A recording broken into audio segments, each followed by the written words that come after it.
From Tally to Cali, It's time to wake up. Wake up! Wake up! Warchant.com is your ultimate Seminole sports source. And this is Wake Up Warchant, presented by Zaxby's Now here's Warchant.com's Aslan Hajavandi. and Corey Clark. Wake up! What up, everybody? It's Wake Up Warchant presented by Zaxby's. I'm Aslan. He is Corey Clark. We work for Warchant.com. Use that promo code Warchant30. Gets you 30 free days of access to the ultimate Seminole sports source. A lot of recruiting news out there that you need to know, so check out the website. We will have Michael Langston in the program later to talk about that. But before we get to him, let's get to the most important guy of this whole entire operation, Corey Clark. What's up, man? How are you? You're up in the A, right? I am up in the A. How are you doing, buddy? Did you have a good weekend? Yeah, good. Good solid weekend, man. Got to watch good basketball. The Noles won.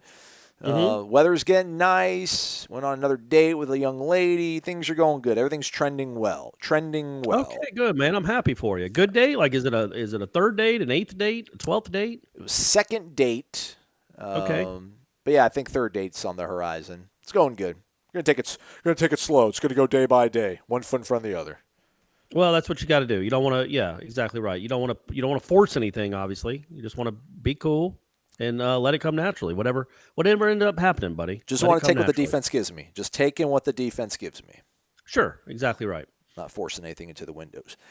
Shout out to Drew Singletary. He tweeted at us saying that he just found out that his local Zaxby's has $1 kid meals every Tuesday night. What a deal! Peep the new Caribbean jerk wings and things. Hashtag Zaxby's for life. Looks like he went with honey mustard and ranch to dip his wings and things with the new Caribbean jerk boneless wings. So it varies by location, but I think most locations do have a special treat for the children on a certain day of the week. So go to your local Zaxby's. It'll be a good time. It's indescribably good. Your weekend, was it indescribably good, Corey? Or was it just good? I wouldn't say indescribably good. It was pretty good. We had a good time. So watch the Noles win because I get ACC Network up here, so that's nice. Got to watch the Noles win. Got to watch some football. I paid whatever it was, $75 for that McGregor fight. So we did the math. My buddy did the math, and it was $1.88. It was $1.88 per second.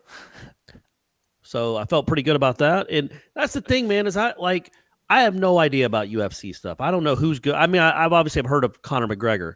I'd never heard of Cowboy in my life. Never heard of that dude in my life. Yeah. But they say he's a legend and that he's got like all these finishes. He's the number one in UFC history in finishes or something.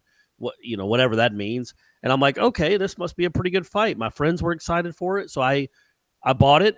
Waited, it seemed like about 14 hours for all the undercards to be done before he came out. And then they were showing the odds, and McGregor was like minus 310 on the money line. And I'm like, wait, what is this? Is this like Alabama playing Ole Miss in football? Yeah, like I thought this dude was a legend. I thought this wasn't any that McGregor might really be in trouble. Like this was anybody, who knows type of match. Anything can happen. But no, McGregor was a huge favorite. And he beat him in 40 seconds. Yeah. So that was awesome. With one kick. Yeah, well, he shouldered him. And the guy afterwards was like, yeah, he elbowed me a couple of times. And it's like, dude, you don't even know what you got hit with. It wasn't his elbow. His elbow got never near you. It was his shoulder and his foot. Yeah. So anyway, I felt I'm not a big UFC guy. I try to get into it occasionally. That kind of sent me back off the fence. Like, is that really, I paid $70 to watch that? And then the whole thing was weird, man. I don't know if you watched it, but like they fist pumped before the fight. Like McGregor got in the ring and they fist bumped. And then I think Cowboy's grandmom or wife or mom or somebody, it was his grandmom, rolled into the ring and gave him a big hug right afterwards. And McGregor went over and gave her a hug. And I'm like, were we all just duped?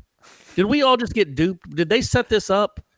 Like, hey, man, I'm going to shoulder you a couple times and then kick you in the side of the face. You fall down. And let's make it a wrap in 40 seconds. We can go hit the Luxor or something, or Mandalay Bay. We can go to Mandalay Bay afterwards and party it up. Thanks for this. I felt duped. He's been in the game for a long time, Donald Cowboy Cerrone. So this was kind of And he does finish fights. That's the whole thing that Dana White likes, that he likes his fighters that actually, throw hands and don't go to the scorecards. I guess I didn't watch any, but apparently that Holly Holm fight was horrendous, apparently. Awful. Awful. It was nothing to it. It was nothing happened. Yeah. So, but yeah, I think it was like Cerrone was just the grandma's probably showing appreciation that her grandson got a good payday out of it. That's kind of thing. He's kind of on the back end of his career. He's a Lion in the winter, Twilight, all that stuff. But this is probably the biggest payday of his career. So all he cares about is getting that check or whatever. And then now it sets up McGregor to fight whoever else. And we'll talk about that. Right. Hopefully, an older person. Yeah. Yeah. So, anyhow, okay. Before the fight, though, Florida State took the fight to Miami, at least for I don't know, like the last 5 minutes of the second half. Yeah, last 8 minutes. Yeah. I mean, all I have to. I mean, there's a lot to talk about, but I guess my like sort of overarching thing was, like this team is sort of. I know you mentioned that you don't know how much what you do in December, January really translates to March. Like, do you tap into your brain like, oh, hey, remember we were in this situation back in January, we can do this. But it's just to see them do the sort of things they did against Wake Forest a few weeks ago where they jumped out to a big lead and they were double-digit favorites and then lost the lead, but then came back and still won, still covered. And then the Miami game, like Miami had no business beating Florida State. Florida State was clearly a more talented, deeper team than Miami. And even though they let Miami keep hanging around, you never really felt like the game was ever going to slip out of their grasp until they found themselves like 9 points down or whatever. But for them to rally, I think they closed out the game in regulation on a 13-4 run and then going overtime and guys like MJ Walker making big buckets. It's just more evidence, more data points that just shows you that this team can really respond and play in different scenarios, different venues, different paces, and just figure out ways to win. I mean, 9 consecutive wins. I don't know, what is it? That's also like, I don't know, their 9th or 8th consecutive road overtime win. It's amazing what they've been compiling here. Yeah, and when we look at March, I don't know. The reason I hesitate with the whole this will be relevant in March is those games are obviously such a different feel. That if they won or lost on Saturday in Coral Gables, their season continued. Mm-hmm. So it's a different kind of pressure that comes if you're down 9 points with 4 minutes to go in March in a second round of the NCAA tournament, as opposed to a January in Coral Gables.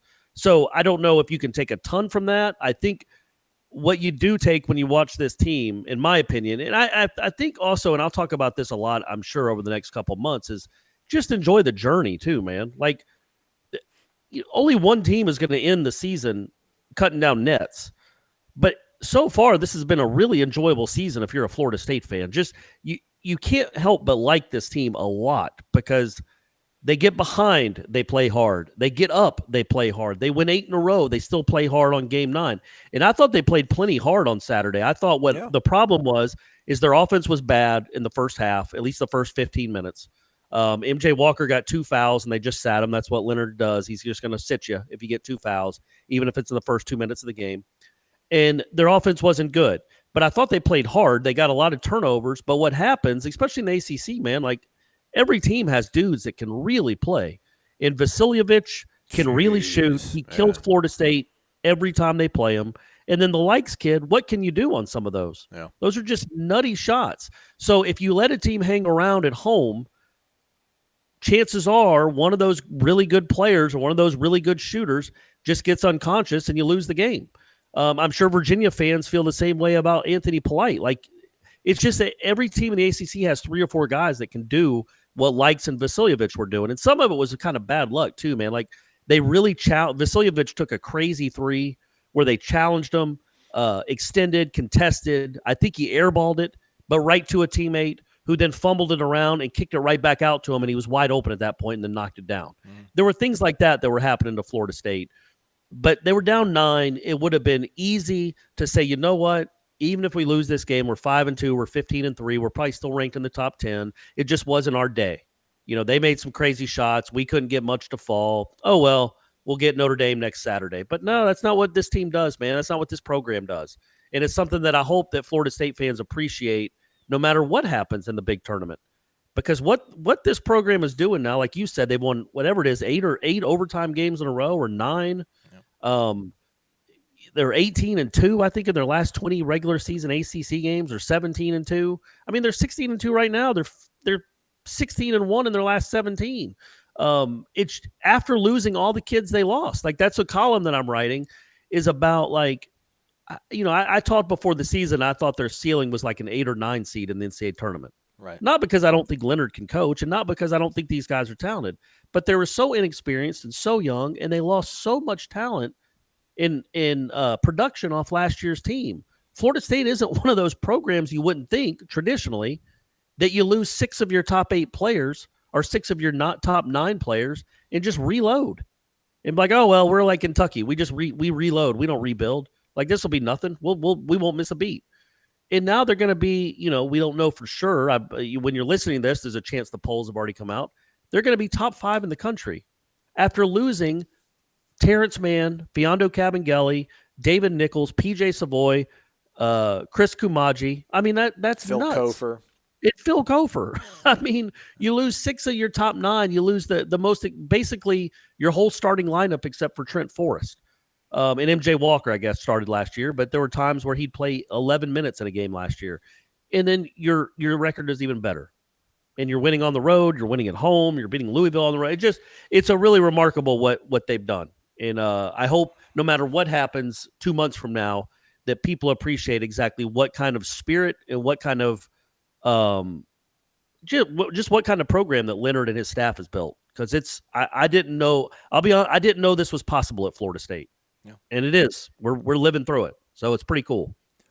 I really just respect the fact, kind of going back to, what do we learn from this team? I think they learn a lot about themselves in these situations. It just, the way that game was going, like they needed a spark and time was running down. And it was like, it's to your point, like it just wasn't going to happen and it's going to be all right. We'll still be ranked top 10. But then MJ Walker gets fouled on that 3-point attempt.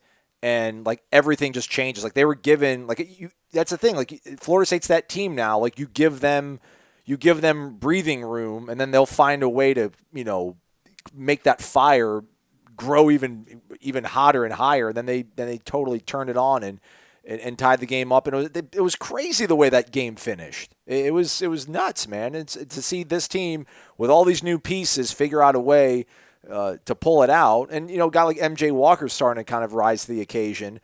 And I kind of want to pivot on this, and you can interrupt if you want or rebut on that at all if you want, Corey. But, I saw you apologize for your opinion on Anthony Polite earlier in the season. I saw somebody on the Tribal Council start a thread about, if you dogged MJ Walker, get in this thread and apologize right now.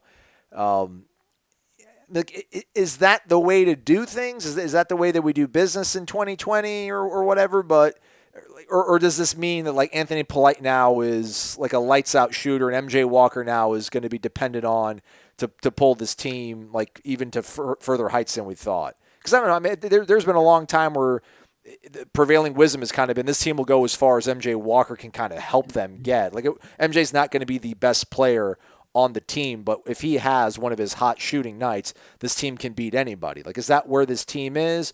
Or is it just, are these guys now bona fide proven entities, or is it still the Devin and Trent show and then somebody else just needs to step up? Yeah, no, I think with MJ, man, he's always going to, if he's open, there's a good chance he's knocking it down. I think he's a guy, it was a weird game for him. Like, I don't know that he took a shot in the first half because he was out in 2.5 minutes. And then the second half, he's like, every time I'm getting it, I'm shooting it. And he shot 15 times. I think he made 6 or 7. But obviously he caught fire late when it mattered. And that's what MJ can give you. He's a guy that literally, like the last time they played in Miami, he hit 6 threes and really caught fire. I think he finished with 23. Obviously he did what he did at Louisville. He's got that in him. He's not a guy that's going to score 40. He's not a guy that's going to score, 20 for 4 straight nights or anything, but he can give you a 19-point half. I mean, I think that's what he's proven. He's a proven commodity in that sense. He's not a guy that's going to be, when Florida State signs a McDonald's All-American like an MJ Walker, I think you're hoping, okay, maybe he's another, Malik Beasley or somebody. I don't think he's that kind of player. I don't think he's an NBA first-round pick. I don't know that he'll ever play a second in the NBA. But he can be a very good college player. Right now, he's a pretty good college player.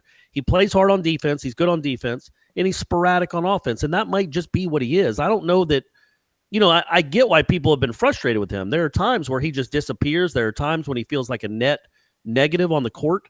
I don't know that necessarily people have to apologize for saying they want more out of MJ Walker.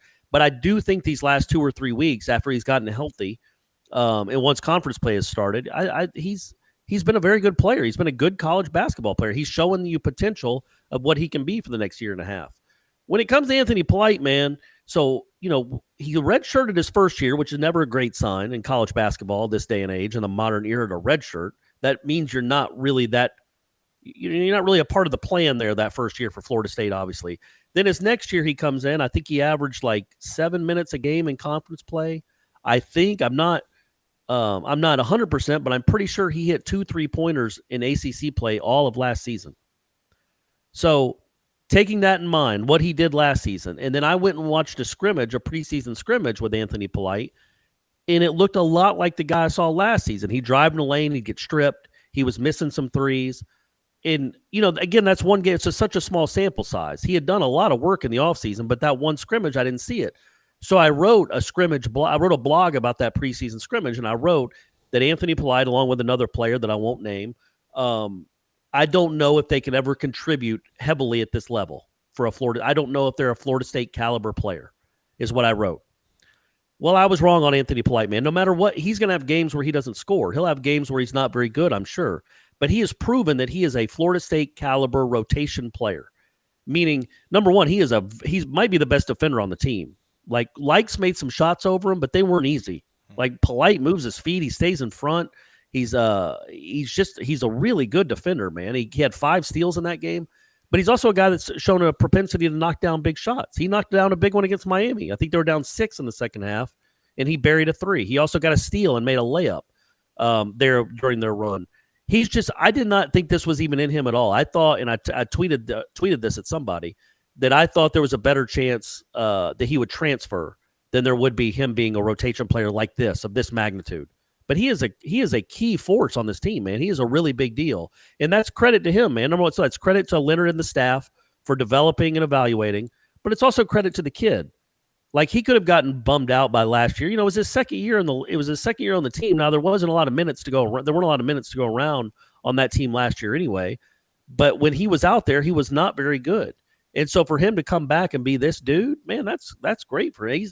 You could say they definitely don't win the Virginia game. They might not win the South Florida game. They probably don't win the game in Miami without Anthony Polite. I would have never thought that would have been the case when the season started. He has become a key contributing force to this roster, to this program, and that's Florida State basketball right now, man. There are guys that you don't think will ever really make that kind of contribution, or that surprise you, that turn into these kind of guys. I mean, obviously on a much different level, but Devin Vassell is a freak. Jeez, he's awesome. He is, man. That dude, he was a 6'3", 2-star shooting guard as a junior in high school. And now they got a little lucky that he grew like he did, but now he's a 6'7", probable first-round pick. And that guy is awesome. He is awesome on both ends of the court. And I'm telling you, he's just nails too. That's 2 straight games where not only has he hit a clutch 3, like a back-breaking 3 in the final minute, but then he's also hit the game-icing free throws. And out of those, if you count the 3 against Virginia and then his 2 free throws there, and then the 3 against Miami and those 2 free throws, that's 6 shots where none of them even sniff the rim. I mean, that dude is just ice water. And I just, again, credit to Florida State for finding a guy like that, and credit to Leonard. They got Cabangeli a few years before Devin. He was a first-round pick. Now they got Devin, who will probably be a first-round pick whenever he comes out. And these are 2-star guys that none of the big boys are recruiting. But Florida State goes and finds those diamonds, man, and they develop them. And it's just another cool thing about where this program is right now. Devin had 23 points, career high, 9 of 16 shooting. He also had 11 rebounds. Apparently that was his first double-double, which I'm like, that's what they said on that's what they said on the telecast. I'm like, no way, but I'll take their word for it. But he's a guard. How many guards get double-doubles? I doubt Trent has more than a handful. I mean, they're just not, especially rebounds. Yeah. The guy had 11 rebounds. He's a guard. He's a 2-guard. It's just I guess the thinking with it, I knew he was good. You could tell last year, unlike Polite, who I was completely wrong against. I don't think you're completely wrong on. I mean, but I was wrong in the sense that I wrote definitively in that blog. I don't think I couched it at all. Right. I'm like, I just don't see it. He's never going to be a rotation player for Florida State. Obviously, that was incorrect. With Vassell, you saw it last year. There were moments where you're like, holy cow, this guy has a lot of potential. He's long, he's athletic, he can finish at the rim, he's a really good shooter. So I thought he was going to have a nice year, obviously. I thought he was going to take a big step. I didn't see this coming. I mean, this is nice. This is just, he's one of the best players in the conference. And he's a guy that I guarantee you, Roy Williams and Mike Krzyzewski never heard of. Yeah. Didn't know him until they were scouting Florida State. Never heard of him, never scouted him in high school. Didn't know the name at all. Like, who's this Vassell kid? Is he a transfer? No, they didn't. They just wasn't on their radar. Just like Kabengele, they don't recruit those guys. They recruit the Cole Anthonys of the world that are stars when they're sophomores in high school. Florida State doesn't quite get to do that. Now, the Scotty Barnes kid coming in is a dude that's been a star since he was a freshman in high school. But Florida State doesn't typically get those guys. They get the Devin Vassells and the Terrence Manns and the Kabengeles of the world that come on late. They're late bloomers. They identify them early. And yeah, man, Krzyzewski, Roy Williams, Tony Bennett, they never heard of Devin Vassell until he's scoring on them. Also, shout out to Wyatt Wilkes. He got his first bucket in a month. Good for that young man. And then Malik Osborne. Malik Osborne had a really important bucket in overtime and had a 3-point play and brings a really good amount of energy to the team. So again, I mean, they're just so. I mean, it's the same, but it's different, or it's different but the same. I mean, it's still a really deep team that has a bunch of supporting cast guys that you just don't know whose turn it's going to be to step up, but somebody does. And again, man, just you'd say they've got. Kind of two. I don't know if Trent you'd call a star. He is, though. I mean, in his role, he's a star, but he's not a guy that scores 25 a night. But he's built for March player. He's built for March. Like, if you don't know anything and you're filling out a bracket and you see Florida State's got this senior guard and every generic write-up and team capsule on Florida State's going to talk about Trent and his leadership and his intangibles. Like, he's the kind of guy that this team makes a run. Like, every story is just about like him and his leadership and all that kind of stuff. Like, he's just that guy. But I'd say him and Devin are the two big name guys. Yeah. Devin, I think, is a star in the making. He could become a real big star in March if he has a good run. And Trent is Trent. Other than that, you just get the feeling it's 8 role players. It's 8 guys that know their role. Every now and Devin and Trent are going to be on the court at the end of the game. Always. Those 2 guys are always on the game. The other 3, you don't know. It depends on how the game's going. We'll see what happens if and when Bossa gets back. But sometimes it's Osborne, sometimes it's Gray, sometimes it's Patrick Williams. I mean, look, I think Patrick Williams is awesome. I think he's going to be a great player. That dude scored like 16 points in the last 4 games combined. Yeah. So they haven't even tapped into what that kid is yet. And Raekwon's been, frankly, pretty bad here for the last month or so. If they can start getting production out of Raekwon and Patrick Williams to their ceilings, close to their ceilings, man, again, I say it. Well, we're talking about a top 5 team in the country already, so I don't know much higher they can go. But that's why their ceiling is so much higher. I didn't think their ceiling was this high because they're not even playing great yet. It's not like they're playing out of their minds. They're playing pretty good, and they're good on defense, and they force a bunch of turnovers. But they still got guys that aren't really tapping into their potential yet. Patrick Williams is an NBA player. He's going to be a first-round pick at some point in his life. And like I said, I think he scored 2 points in that game. And he didn't have a shot. He had 2 free throws. Yep, correct. So, but he also had 4 blocks. So they even when they don't play well necessarily, they find ways to contribute. And just wait and see if Patrick Williams gets untapped. If he gets into a rhythm, if he starts playing to his potential, man, good grief. You start to think. I thought last year was their chance. And it just the Kofor and Nichols stuff happened in the tournament, and they kind of it was just really bad luck. But I might be wrong. This year might be their chance. I mean, they got a lot of parts, and they play really well together, and they play really hard. So good on you, Leonard. We're proud of you, buddy. Keep it up. And congrats on moving into 5th place all time in ACC wins. And to the point about their ceiling, and it's just I don't know how to make the proper bridge, simile, metaphor, whatever, but just in terms of everything else, your ceiling, you don't need to be a 100-story skyscraper to win the national title this year, it feels like. I mean, it's so wide open right now. So that, as crazy as it is, this team is probably not going to be anywhere near as talented as the team was last year. But the landscape is just It's just different, man. It's the parity's in full display right now. So we'll see what happens when the polls drop later on Monday and just see where this team actually is ranked. So it's kind of crazy to think about.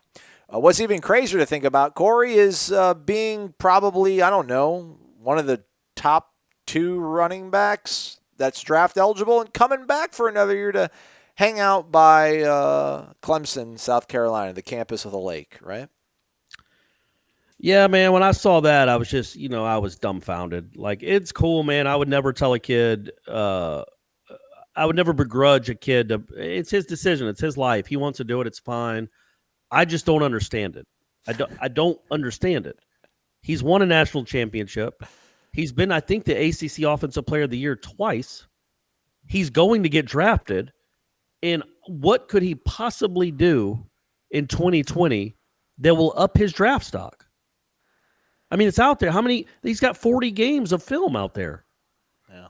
So what could he possibly do? In at that position, you're a running back, man. You only got so many miles on your body. Why would you give away another 200 carries on your body for free? Quote unquote for free. I mean, they get, they all get perks. I get it. But I just don't understand why you would give. But again, it's his life. It's not my life. I'm not going to criticize the kid. It's just, as an outsider, you look at it and you throw your arms up and go, of course. Why wouldn't he? I half expect Trevor Lawrence to sit out next season and just play the last 4 games so he can redshirt. They would win. I mean, they'd still play in the playoffs even if he didn't play a game next year until late November. So why not have him sit out the first 10 games? They're still going to be 10-0, at worst 9-1, and then he plays the ACC championship game, the playoff, and the championship game. And he gets the red shirt because he only played 4 games. So then he can play 2021 and 2022. Wouldn't that just be like Clemson? I mean, it's nuts what happens there. They got that whole defensive line back, and then they have, I guess you could argue, the best running back in school history. Him or CJ Spiller or I don't know, Terry Allen from back in the day. And he decides to stay for his senior year when no running backs stay for their senior year. So anyway, hey, congrats, Clemson. We're all really happy for you. They did lose their backup quarterback, though. Chase Bryce, or the Bryce kid. Whatever. But wasn't he their third stringer? Well, he was the one that came in last year when, remember the very first week once Kelly Bryant announced he was leaving?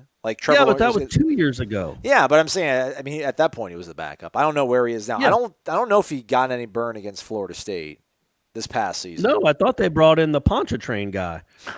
So I don't think Bryce. Maybe he played some in the second half. I guess he did. He might have. I think he's the guy that Janarius Robinson was tackling every other play. So he might have played against Florida State. But yeah, it's like they have Trevor Lawrence coming back for another year and 2 5-stars on the roster. So yeah, of course he's going to leave. Peter Ward came back. Chris Winkie came back. Marvin Wilson's coming back. Tamori Terry's coming back. You know what happens? Yeah, it does. It just seems like Cam Akers ain't coming back. Yeah. And Travis Etienne would be drafted before him, I feel like. And he's proven more. Yeah. Etienne. It is certainly proven more. But when it comes to running backs, I think running backs are different than any other position. It's like a pitcher in college baseball.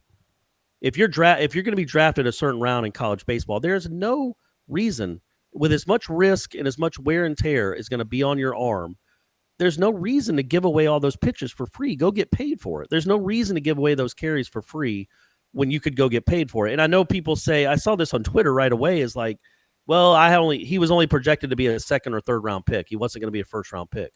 Well, yeah. What could he possibly do next season to then be, if whatever he had done the last 3 years wasn't good enough to be a first round pick, then he's not a first round pick. He's not going to up his stock by coming back and running for another 1,600 yards. He couldn't look any more impressive than he did last year. There's literally nothing he could do. At least go get your money. He averaged 7.8 yards per carry. Yeah, so maybe next year if he averages 8.8. Like, he's shown he's got incredible speed. He's got balance. He's got everything you want in a running back. So if he's not a first-round pick after these 3 years, and again, those are just people those are the NFL, Twitter draft experts talking about it, then he wouldn't be next year. It's like when people criticized Devontae Freeman for leaving, even though he was, what was he, a third-round pick, fourth-round pick? His fourth-round pick? I'll check it out. And they're like, why would you leave early to go be a third or fourth-round pick? And it's like, well, Devontae Freeman can't prove anymore in college. He's shown everything he's going to be in college. He's not going to get 0.2 of a second faster. He's not going to get any taller. He is what he is. So why not just get to the league and start getting paid for being what you are? And in Devontae Freeman's case, it was a great move. He got to the league. He made a Pro Bowl. He got a huge contract, and now he hasn't played in 2 years. But he's still getting that money, and maybe that doesn't happen if he comes back for his senior year. But anyway, hey, good luck to him. It sounds like I'm criticizing the decision. I'm really not. Good for him. Peter Warrick came back for his senior year, although that was a different era. That was 20 years ago. And, again, Marvin's coming back. There's not as much risk, I don't believe, in the defensive tackle position as there is as a running back. And I do think there are some things that Marvin Wilson could do to help his draft stock, and Tamari and Terry could do to help their draft stock.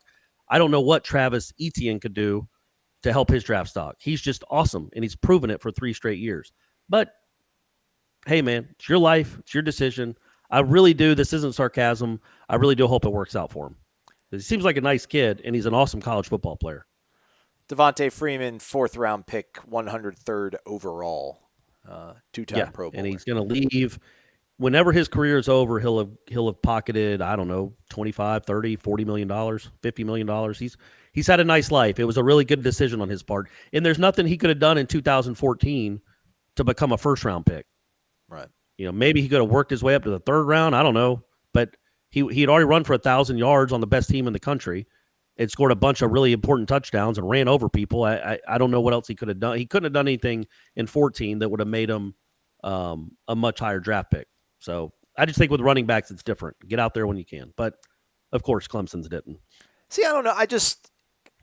I bet maybe they should bother me more. I'm just not concerned with Clemson, which I guess sounds crazy, hosting a podcast about Florida State sports that relies so much on football, because they're lapping us right now. Like, they're lapping everybody practically. So, it's, if he left, I don't even know how does that affect the line. Clemson will be a 10.5-point favorite coming in Doak Campbell Stadium next year, and if they didn't have Travis Etienne, it'd be like what, 8.5, 9.5. You're saying Clemson's only going to be a 10.5-point favorite next year? I'm just trying to be a little bit optimistic. It's 2020, trying to keep the resolutions going. It's still January. Okay, all right. I'm going to say it's going to be 18 at the lowest. Okay. Having no idea how Florida State's going to look under Norvell, but this Clemson team's going to be obviously loaded because it's Clemson. But yeah, you're right. It's like, it doesn't, for Florida State's purposes, it doesn't matter nearly as much as, like, say, for instance, that Houston kid transferring to Miami. That's a much bigger news story if that happens than Etienne coming back for one more year to Clemson, because you don't feel like you're beating Clemson either way. Well, you have a chance against Miami. All those games are coin flips. Well, if they have this electric quarterback, well, that makes things a lot more difficult. Yeah, so the Miami Herald, I think, reported that he informed D'Eriq King, the Dynamo quarterback from Houston. I guess reportedly the Miami Herald said that he informed the Miami coaching staff during the visit that he was going to transfer there. But then I think the sports guy at the Houston TV station, which was the guy that kind of, I think, was ahead of the curve when it came to Jimbo leaving for A&M, quoted him saying that, that's not true, and I think he's still going to visit Arkansas, and maybe there's another school or two in the mix. But yeah, man, he goes to Miami. That hurts. That hurts the cause up here for sure. But then again, I don't know how many people are going to be like, well, how come he won't consider Florida State? Like, why would you go to Miami? It's a dumpster fire. And it's like, yeah, like if you want to be 5-7, why wouldn't you just stay at Houston with Dana Holgorsen? There must be something there. The whole thing was goofy, man. Who just shuts it down in September, and then the coach is like, "Oh no, we're redshirting them because we think we're going to be good next year." It was all nonsense. It was all nonsense. None of it ever made sense. So yeah, it would have been interesting, because Arkansas, obviously, it would have been interesting if Bryles had stayed here, what kind of chance they would have had with him. But at the end of the day, I think you're probably. Well, I don't know. I'm not even going to go down that road as far as what if he would have stayed, if Bryles would have stayed, if that means Taggart stays, and is that better for the long term of the Florida State program? if this kid had come for 1 year. And that's what I was going to say when you mentioned it for Miami. It's just 1 year. So he as good as he might be, and I think he's really good, I don't know that it cures all of Miami's ills. Miami's still got a boatload of problems, just like Florida State would if he came for that year. It will help in the short term, though, for sure. And a kid like that, in my opinion, at Florida State would have obviously helped in the short term. In the long term, who knows? But in the short term, it would have been a really big deal. So I guess if you're a Florida State fan, you hope he stays, I don't know, literally transfer anywhere else in the country but Miami. Transfer to Clemson. What are all their problems, though? Like, I know they have coaching problems. I don't believe in Manny Diaz. Like, I don't think Manny Diaz is a championship-building, program-changing coach. But that defense is pretty decent. And if they get a good quarterback, and Rhett Lashley's a pretty solid offensive coordinator, I think, like, that covers up a lot for them. And I know you don't want to open up that door. But, yeah, I mean, like, if the 2019 Florida State team had De'Aaron King at quarterback, like, you know, Willie Taggart's still here. Mike Norvell is, I don't know, maybe he's at Baylor, you know? That conceals a lot. You get a quarterback like that in the right system. Well, yeah, but the better hypothetical is the 2020 Florida State team, because the 2019 wasn't realistic. 2020 was. Like, there was at least an okay chance that he could transfer to Florida State. And would that have been better for the Florida State program? Obviously, I think it would have been maybe in the short term. But yeah, if he says Taggart and Bryles stay, if he pulls like a Jimmy Chitwood, is like, hey, coach stays, I play. I come to Florida State. Coach leaves, I'm not coming. Would that be better in the long run for Florida State football? I think you're probably, in the long term, you're probably better off with Norvell and Blackman, or Norvell and Chubba Purdy, as you would have been with Willie in 1 year of De'Aaron King. But who knows? Also, maybe he gives you 9 wins, and then you get the recruiting juggernaut rolling. It's hard to say. It's hard to say. Florida State would obviously, I think, be better in 2020 with that kid as their quarterback. But would they be better in 2022 if he came as the quarterback in 2020? I don't know. Right. No, I like where we're at. Otherwise, by the way, did you see the thing? Did you see the news story about Chubba Purdy? Oh yeah, his wisdom teeth taken out or something. Well, not just that. He passed out in his home and crashed through like a glass, like a glass, not a bookcase or something, but he crashed through some furniture. Oh, so he got his wisdom teeth pulled on Friday, I think. Okay. And he hadn't eaten before the surgery, and then he got up from a nap too quickly, and he was still probably loopy, but also hadn't eaten, and he fainted.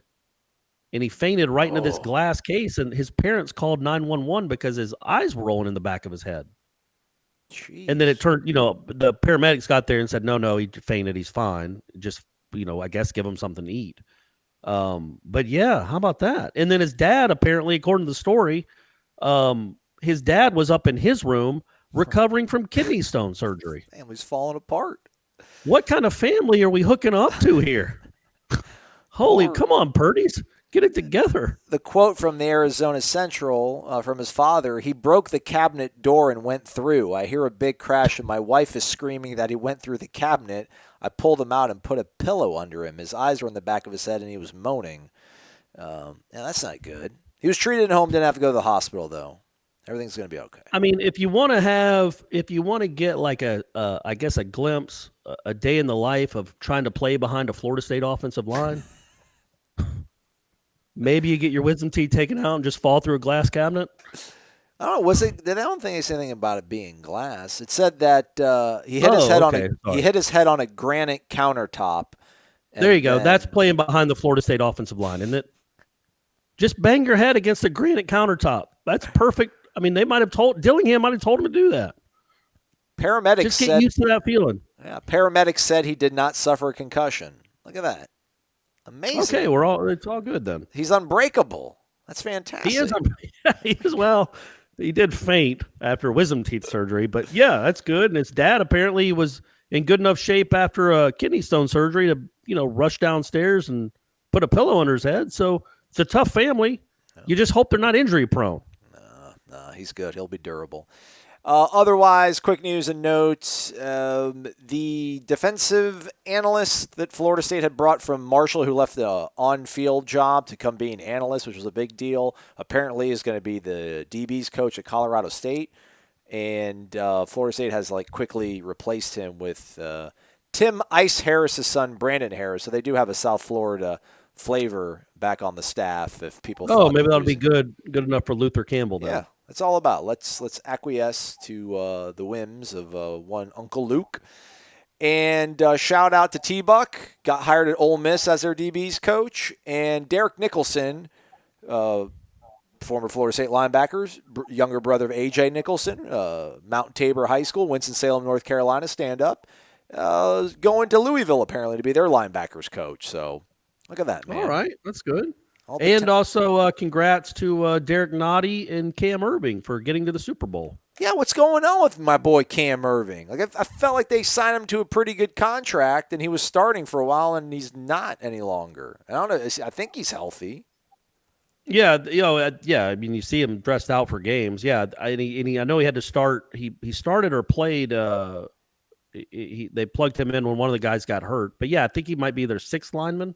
Okay. So if somebody else gets hurt on the line, they'll plug him in there. But either way, if the ring still shines the same whether you start or not. That's right. And he's still getting the money. So good for him and good for Derek Nottie. They're gonna, I guess they're gonna have their hands full with the 49ers, huh? Did you see? So what's that 49ers running back's name? Raheem Mostert. Yeah. Mostert, right? Mostert. Did you see his stats in college? No. He's from New Smyrna Beach. So he went to Purdue. But now he went to Purdue, and he played there for 4 years. Yeah. His first 3 years at Purdue, his first 3 combined, he had 41 carries in 3 years. Yeah. How do you see that kid playing? You see him. You saw him on Sunday. Yeah.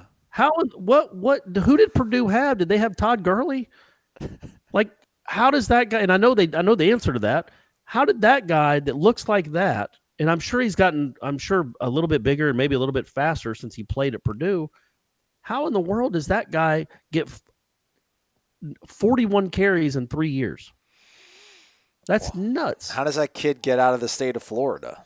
You could ask yourself that question too, right? Well, yeah, but Florida's got a ton of probably. But I mean, obviously he was a late bloomer. But I don't understand when you're at Purdue, I guess is the point I was trying to make. Purdue isn't like a running back factory. Who was playing ahead of them? It would be like Wyatt Wilkes signing a free agent deal with the Celtics and then in the finals averaging 28 and 12. It's crazy that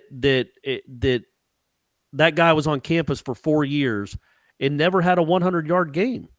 He ran for 700 yards in his career. He had I think he ran for 550 his senior year when he started getting some carries. But man, you wouldn't think Purdue is like this pipeline of great NFL talent where they can't recognize that. But also he is running behind a really good offensive line. Really, so I shouldn't give. Line, yeah. Who is there? I don't even know who Purdue's coach. Oh, it's what's his name? Brom. Yeah, but he was there when they had Darrell Hazel, who was pretty bad. They went 1-11 his junior year. Well, maybe because they weren't playing guys like him. Maybe that might explain the 1-11 record. Yeah. But no, I'm happy. My brother's actually born in Chico, so he's a big San Francisco 49ers fan, and we got love for Aaron Rodgers, so it was a little bit difficult to watch it. But I'm very happy. I'm satisfied to see what I think are probably the two best teams play in the biggest game of the year. Yeah, there was definitely. Yeah, I like underdog stories sometimes. I did not want to see the Titans. Ryan Tannehill does not deserve the opportunity to win a Super Bowl. Dan Marino didn't win a Super Bowl. Ryan Tannehill should not win. Trent Dilfer got one for all the non-deserving people out there in the world. That's enough. There needs to be some justice in the sports universe. So I did not want to see the Titans come there and ruin things. So Chiefs, I would not mind to see Andy Reid be able to pull it out and finally win one. I like Andy Reid. I'll root, I guess, for the Niners just because that's my brother's team. I did like the Niners. I was a big Joe Montana fan growing up, but I don't have that much of a affiliation or allegiance to them any longer. But yeah, I think it'll be a really good Super Bowl. I'm stoked. Yeah, I think it's the two best teams in the league. And yeah, there was no fluke in those games on Sunday. The right team won both of them. I mean, I didn't know in 2020. I guess the 2019 season. But this day and age, I didn't know that you could win a conference championship game by completing 6 passes. Let's go. I mean, that's crazy. That's crazy that they did that. And running toss sweeps, traps, inside Yeah. power. It's beautiful. 3rd and 8, it didn't matter. They weren't throwing it. And you look at the Titans, like they got to an ASU championship game, and Tannehill didn't throw for 100 yards in either one of those first 2 playoff games. So crazy time we're living in, I guess. But, yeah, I do think Mahomes is just awesome. He's really fun to watch. And the 49ers are really good. And I guess I'll probably be cheering for the Chiefs. Number one, it's a pretty tortured fan base. Mm-hmm. It's a fan base that loves that team, that lives and dies with that team. It's been 50 years since they've been to a Super Bowl, so most of those people weren't alive. And yeah, and they use the war chant. The war chant, yeah, they get to the war chant, and it's been a tortured fan base. They're always a pretty good team. It seems like they've always been a good franchise, but they still never get to the Super Bowl. And also, I don't really think I'm ready for Shanahan to win a Super Bowl after what happened 28-3 to the Patriots. Yeah, I'm still not quite over that he gave that away. I shouldn't say it's not all his fault, right? But good grief, man! Hey, you ran. They had a huge lead in the 4th quarter of a Super Bowl, and they wouldn't run the ball. But against he threw the ball 8 times total in a game. It's like, oh, you can run the ball. That's awesome. You couldn't run the ball and set up a field goal to ice the game. You had to take a sack. Anyway, I'm over it, guys. I'm over it. I don't think about it at all anymore. All right, let's talk to Michael Langston, get some recruiting news. We'll do it right after this. It's Wake Up Warchant, presented by Zaxby's. Welcome back. It's Wake Up Warchant, presented by Zaxby's. I'm Aslan. Joined now by recruiting analyst for Warchant.com and Rivals.com, Michael Langston. He's had a very busy weekend as we approach another week in the crazy world that is recruiting. Michael, how are you, man? Fantastic, man. Doing great. Never complaining, man. All the work you put in, you never complain. It's an amazing thing. You spent an inordinate amount of time at the Moore Center this past weekend. A whole bunch of recruits were on campus. Really important positions of need. I guess let's start at the running back position where Florida State got some really good news with the commitment of LaDamian Webb. And when I was in Alabama a few years ago, he was actually tearing it up. I think he was a running back for Beauregard High School. I'm pretty sure they were defending state champs when I was out there. That kid was a player. I imagine him being in JUCO obviously probably is reflective of him maybe not having the grades to have gotten offers from Alabama and Auburn out of high school. But this kid is quite talented, was committed to Mississippi State. How did this come about? How did Florida State get him on campus? And what do you think was ultimately some of the deciding things that made him pull the trigger and commit to the Noles? Well, I think they've been on him a lot harder than what I originally thought. I mean, they've been on him probably since Norvell got the job. They really wanted a JUCO running back that kind of fits what Norvell's had in the past, and they want a guy that they can count on and feel like they immediately can count on. And this kid checks off all those boxes when you look at his game. Great footwork, very good balance. 5'8", 192, but got pretty good wheels as far as speed wise, and I think he just fit everything. I mean, great receiver out of the backfield. That's one of the best things he does is his receiving ability, and also the other things I listed. But I think he was a guy that they really was. I mean, I'm not going to rate which running backs are where on the board, but I can tell you he was very high on their board as far as what they want. Mr. Football in the state of Alabama, which is a big deal. I think 5,000 yards rushing over there at a high school. I think he had 962 yards rushing at Jones Community College this year and 10 touchdowns. So it's a tremendous prospect. I think he was a guy that they really, like I keep going back to it, that they really liked a lot, and it kind of fits everything they wanted. And I think he's always really liked FSU. I think it was just a situation where it was a perfect match in heaven where FSU really mutually wanted him, and then he's always liked FSU. So once they offered, I think it was pretty much a done deal from there. And I think going this weekend, I think all parties were expecting, when Damon was expecting to commit and FSU was expecting to get a commitment. So I think it was kind of expected and a foregone conclusion when it came to the decision. But certainly a big position of need because they need running backs and with the uncertainty they have of their backfield. But adding him is a big boost for them. 4 years to play 3, is that correct? I think I saw on the boards. That is correct. I was just going to say that's rare for a JUCO guy to have 4 years to play 3. So it's very impressive, and it gives him, if he wants to, a redshirt year if he wants to. So, I mean, it's a good problem to have. Do you know? I mean, do you have an idea of the number they want at running back? I mean, do they want to add at least one more? Do they want to at least add 2 more once February rolls around? I know they definitely want to add at least one more. Another guy that's on campus is Corey Wren. I know you're going to tease that a little bit later, but he's kind of a running back / receiver.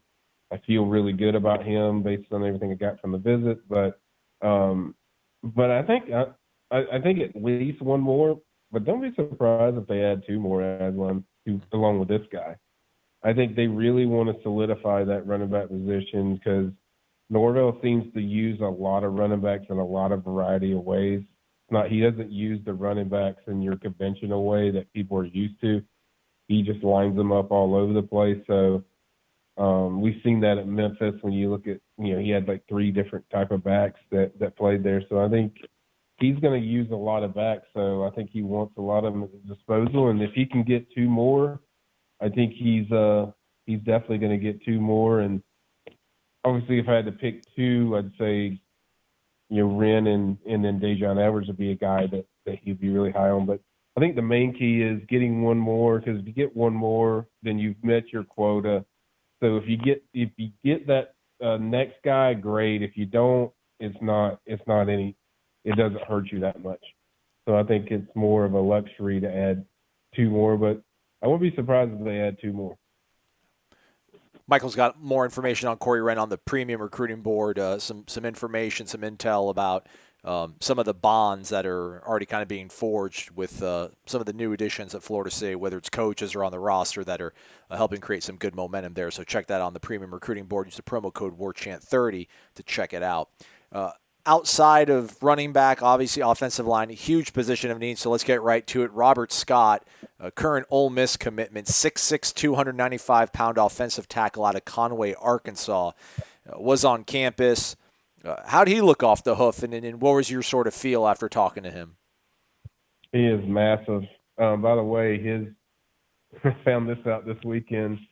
He has a sister who is a 2024 class of 2024, which makes her a freshman, and she is a basketball player. And I think she actually went over there to visit the FSU basketball facilities. She is 6'3". She's 6'3", and she's only a freshman. So I think sounds like a decent basketball prospect. And then with our man Scott, he was 6'5", 315 pounds, massive looking kid. Robert Scott, that is. He fits everything you're looking for. Didn't seem like he was carrying any bad weight. Just looks. He definitely looks the part, and seems like everything on that visit really clicked for him. Just being around the coaches, I think he was expecting to have a good time, but he was also coming in with a business mindset, and I think they really nailed some boxes with him, checked off a lot of boxes with him when he was on the visit. He really seemed to connect with Coach Atkins, who made a really big impression with him, really critiqued a lot of things that a lot of coaches have not critiqued with Robert's game, and that really caught him by surprise. And just the personality. I mean, we were around Coach Atkins. We saw like what his personality is like. He's a real fun guy to be around if you've never met him. But I think he has a very keen ability to connect with players, and I think this is a kind of another example, an instance of that. And I think I think they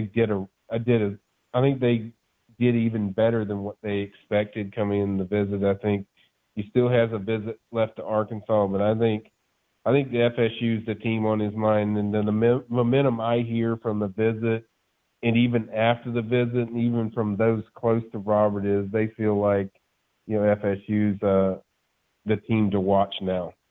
So did an amazing job this weekend. Both Coach Norvell, Coach Atkins, and the whole staff in general of not just making it about, we want you at football, but we want to show you what it's going to be like here, even if you didn't play football as a student athlete. And I think they did a tremendous job of showing what the culture's about. And I remember Robert was telling me about the mat drills they were doing, and then also talking about just how the players have already bought in when you're around these guys. It just the vibe is the players are telling him that the vibe is just really different here. The mentality is different, and that's the good thing about recruiting too, Aslan. You get to see some stuff team wise and find out stuff team wise that I didn't know, and it kind of tells you just the culture and the standard that he's building within FSU's program, and it's also having an effect on recruiting because recruits are seeing this stuff. So I'm not going to say the guy's going to go to FSU, but I would say they did a tremendous job with Robert Scott, and they put themselves in position to possibly get him. They got a really condensed timeline to figure all this stuff out. They seem to have a plan, right? He's got a plan, and they're putting it to work, so that's a good thing to see. Whole bunch more on the guys that we already talked about, LaDamian Webb, Robert Scott, and then breakdowns on Carl Tucker, a grad transfer from North Carolina who's a tight end, as well as Donovan Kaufman, a dynamic defensive back out of the Boot state of Louisiana. All that over on the Premium Recruiting Board. Michael's hard work is there for you to read whenever you'd like to. Check it out. Premium Recruiting Board, warchant.com. Use the promo code WARCHANT30 for 30 free days of access. Hey, Michael, let's do this again next week, shall we?